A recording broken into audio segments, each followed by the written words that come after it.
Habari, mimi ni Brighton kutoka Jenga Builders. Karibu katika programu yetu ya leo.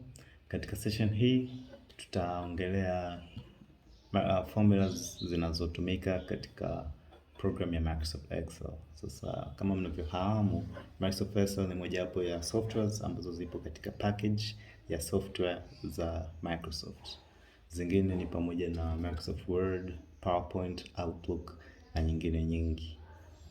Sasa Microsoft Excel ni program ambayo kimsingi inatumika kuchakata data za aina yoyote ile. Kwa hiyo haijalishi upo katika industry gani, iwe katika industry ya ujenzi kama mimi, uwe katika accounting, uwe katika industry ya afya au industry yoyote ile, na hata katika mambo yako binafsi. Cha msingi ni kwamba uwe unafanya kazi ambayo inachakata data au takwimu au chochote kinachodili na namba, basi Microsoft Excel inaweza kukusaidia wewe kuzichakata hizo data kwa namna yoyote ile ambavyo utaona inafaa. Sasa kikomo cha uchakataji wa data wa Microsoft Excel, kimsingi naweza kusema kwamba ni uwezo wako tu wa kufahamu na uwezo wako wa kutambua na uwezo wako wa kujifunza. Kwa namna yoyote ile ambayo nadhani data inaweza ikachakatwa, basi nakuhakikishia kwamba kuna uwezekano 90% kwamba hiyo kitu unataka kufanya na hizo data inaweza kufanyika kwa Microsoft Excel. Sasa nitaanza tutorial hii kwa kuelezea mambo ya msingi kwanza, the basic stuff first, kwa mtu ambaye anaanza kabisa, hajui formula yoyote, hajui chochote kuhusu Microsoft Excel. Sasa ninafungua programu yangu ya Microsoft Excel, blank document hapa, na tuseme labda naingiza data, tuseme ni za mchango wa harusi, labda namba, jina, nitachukua labda na kiwango au kiasi. Okay, na let's say hapa kati nikataka kuweka jedwali jingine labda la umri. Let's say ni mchango wa birthday. Jina, ngoja niweke tu majina roughly, Idris, James, Abraham, Zakaria, Hillary, Peterson,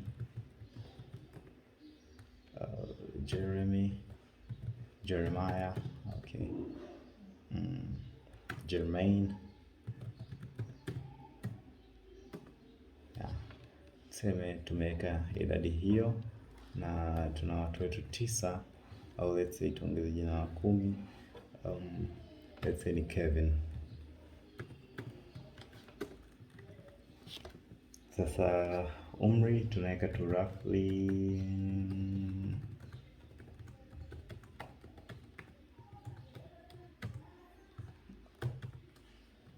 kiwango cha pesa ambayo umechangia, sema ukatoa 50,000, 5,000, 75,000, 100,000, 12,500, 45, 50, 63, 91, 27 na 500. Okay, hivyo ndio viwango ambavyo hao watu wamechangia. Sasa katika data hii tuseme tunaweka na namba, kwa mfano watu 10. Sasa katika watu kwanza, vitu ambavyo formula ambazo tutadili nazo katika program ya leo. Formula ya kwanza ni formula ya kujumlisha. Formula ya pili, formula ya kutafuta wastani au average. Formula ya tatu ni formula ya kuhesabu. Formula ya 4 ya kutafuta kiwango cha chini.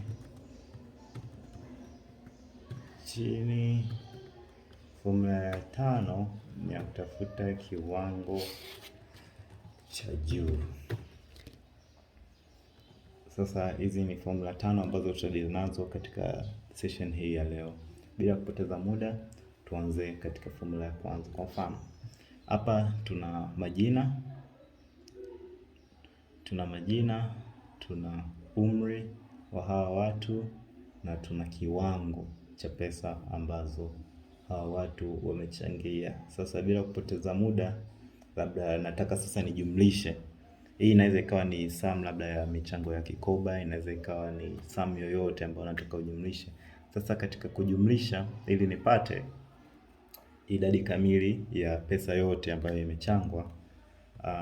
Okay, sorry, hapa naomba niweke labda Jeremiah hajatoa kitu pamoja na James labda hajatoa kitu. Wako watu 10, waliochanga ni watu 8. Sasa ila tuna taarifa hizi za umri wao na taarifa zingine. Sasa nataka nijumlishe kiwango cha pesa ambazo zimechangwa. Kwa hiyo nitaanza kwa huyu mtu namba 1 kama unavyoona hapa kwenye screen. Huyu mtu namba 1 Brighton amechanga 50,000, lakini mpaka mtu wa mwisho. Sasa kuna namna nyingi ya kupata summation, lakini kwa sasa naomba niongelee namna 2. Namna ya kwanza ni kama tu nataka kwa ajili ya wewe mwenyewe ujue ni kiasi gani, hauhitaji kuirecord kwenye Excel document yako. Hauhitaji kuirecord wala kuireport popote. Unaweza ukachukua tu hapo ukabonyeza hapa, ukashikilia shift kwenye keyboard yako, ukabonyeza na hii ya mwisho kuzi highlight, yani ukazi highlight zote, au kama unatumia mouse, let's say unaweza ukashika hii ukadrag mpaka chini. Ukishazi drag, ukija hapa chini kulia katikati, kuna hii kitu imeandikwa sum, inakupa kiwango, summation, jumla, mjumuisho wa michango yote, ambayo ni shilingi 1,411,011. Count kwamba data ziko 8 na wastani wake. Sasa sometimes unahitaji kurecord sasa, na mara nyingi ndio iko hivyo, unahitaji kurecord huku. Hatuhitaji kuangalia tu hapo afu tuandike pembeni na kalamu, hapana. Tunataka tumalize kile kitu kwenye program yetu ya Excel. Kwa hiyo unaweka sehemu ambayo unataka uweke summation yako. Kwa mfano mimi nataka hapa, naweza nikaweka okay, let's say hapa ndo nataka niweke jumla yangu ya pesa zote. Ninachokifanya katika keyboard yangu, ninabonyeza alama ya sawa sawa. Angalia hapa kwenye kompyuta hiyo hapo, alama ya sawa sawa. Ukibonyeza alama ya sawa sawa, ngoja nirudie tena. Ukitazama hapa juu kwenye hii panel, unaona kuna vitu vingi vimeandikwa, lakini nikibonyeza alama ya sawa sawa vinapotea, kama vina fade out, vinafifia. Sawa sawa. Sasa ukibonyeza sawa sawa ni kwamba unafungua mlango wa kuingiza formula yoyote ambayo unaingiza. Kabla hujaingiza lazima uweke alama ya sawa sawa. Hivyo ndivyo ambavyo program ya Excel imekuwa programmed. Sasa kama unataka kujumlisha hizi data zako, unaweka sawa sawa, alafu unaandika sum, S-U-M, yani kifupi cha neno summation, ambayo kiweka sum hapa inakupa highlight na kuelezea hiyo formula ya sum inafanya nini. Hapa nakwambia adds all the numbers in a range of cells. Kwa hiyo unafungua mabano, ukishaandika hiyo sum unafungua mabano ili kuweka hiyo range ya cells ambazo unataka data zichakatwe. Sasa sisi tunataka zichakatwe kuanzia namba 1 mpaka namba 10 hapa, alafu unafunga bano, unabonyeza enter kwenye keyboard. Jumla ni hapa 411,000. Kwa hii ndio sum yetu. Kama hii ndio summation, naweza nikaandika kwa jumla, kuweka msisitizo kwamba hii ndio jumla kuu, nikai bold pia. Na hivyo ndivyo ambavyo tunapata jumla, na unaweza kuona hapa hii ndio formula yake ni sum. Sasa kama nataka wastani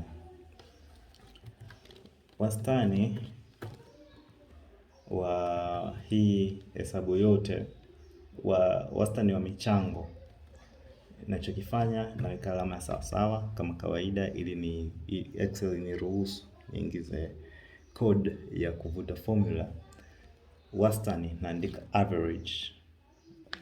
Sasa program ya Excel imekuwa programmed katika lugha mbalimbali ikiwemo ya Kiingereza. Sasa hatujapata ya Kiswahili ambayo inaweza ikapokea formulas kwa lugha ya Kiswahili. Kwa hiyo inabidi tuishi na hizi terminologies za lugha ya Kiingereza. Kwa hapa naandika average.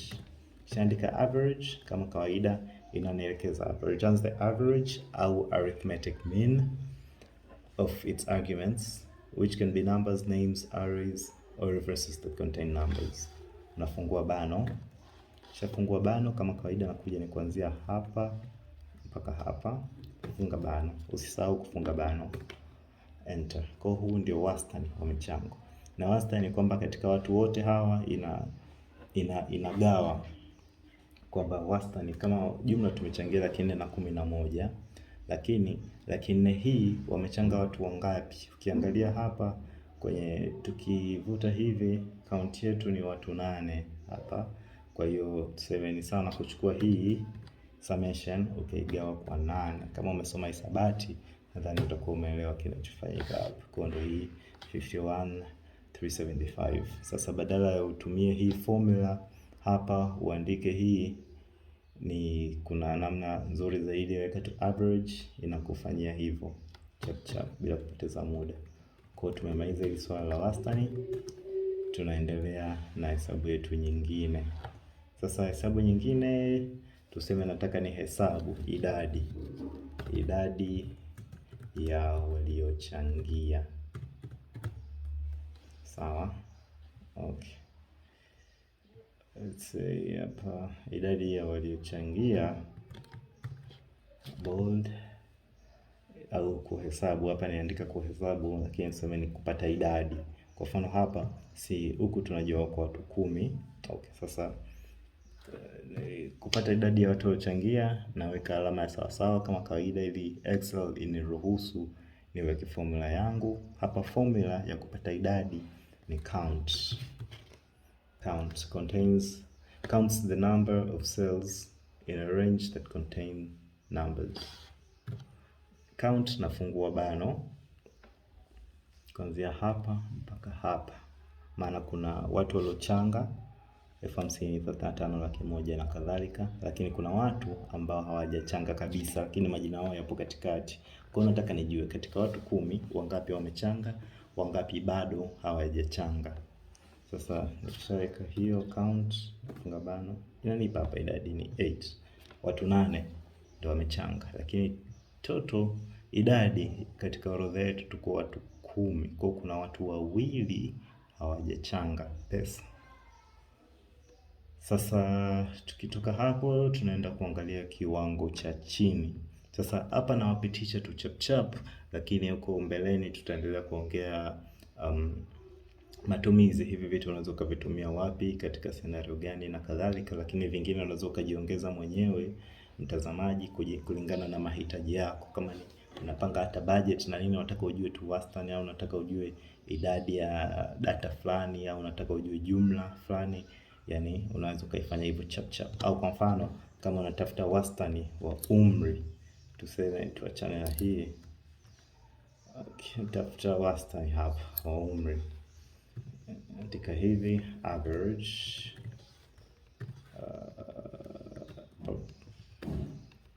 wastani wa umri 44. Sawa. Sasa tuingie kwenye inayofuata, kiwango cha juu. Okay. Naandika tu juu hapa. Sasa kiwango cha juu tuseme cha umri, hapa ninachokifanya naandika sawa sawa, naandika max, yani maximum.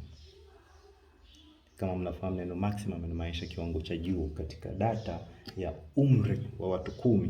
Kuna wenye miaka 12, kuna mwingine ana 85, mwingine ana miaka 40, lakini kuna wastani wao ni umri miaka 44. Maximum mwenye umri mkubwa zaidi ni nani?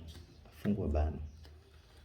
Kuja data yangu hapa, mtu wa 10 hadi wa kwanza ni 93 maximum, ambaye ni nani? Ni Jeremiah. Yeah. Na nikitaka kujua pia maximum, andika sawa sawa maximum, fungua bano, wa kwanza, wa pili, tatu mpaka wa 10. Kiwango cha juu cha pesa ni 100,000 ambacho kimechangwa na bwana Abraham. Sasa kiwango cha chini, kama utakuwa umeshakisia kwa sasa, kama ulikuwa na follow up, kama kiwango cha juu formula yake ni maximum, basi pia chini itakuwa ni minimum. Yani kwa kifupi inakuwa ni minimum. Kama minimum age ni miaka 12. Nani wewe miaka 12? ukiangalia hapa kwenye orodha yetu ni bwana Brighton, wana Wastani, ana umri wa miaka 12, ambao ndio kima cha chini zaidi katika watu wote. Sasa sawa hapa kima cha chini minimum, mtu aliochanga pesa ya kiwango cha chini zaidi ni nani? Tumtambue mtu zaidi kuliko wote, ni 12,500. Hii imechangwa na Zakaria.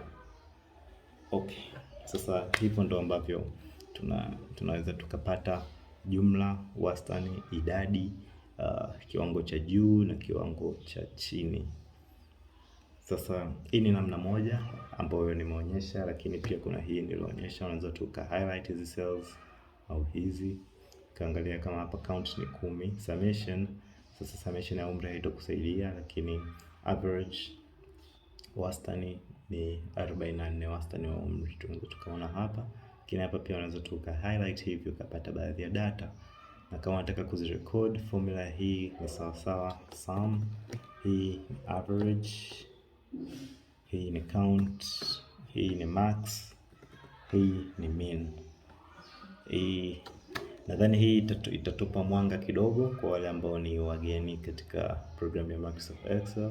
Tunapoendelea mbele, tutaendelea kuwafunulia mambo zaidi kuhusu hii Excel.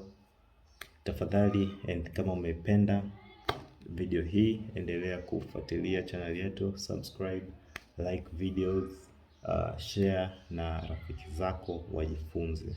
Sasa mimi nimejidedicate kufundisha hizi formula za Microsoft Excel kwa sababu nilivyoingia kwenye workforce pia nilikuwa ni mgeni, nilikuwa sifahamu kitu, nimetoka kujifunza kwa peni na karatasi.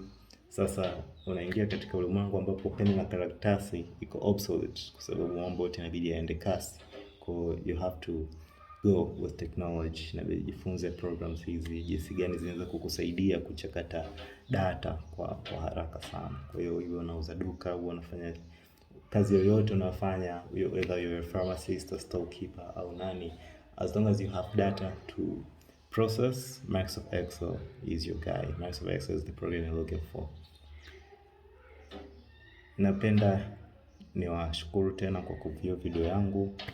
Muendelee kufuatilia video zinazofuata. Asante.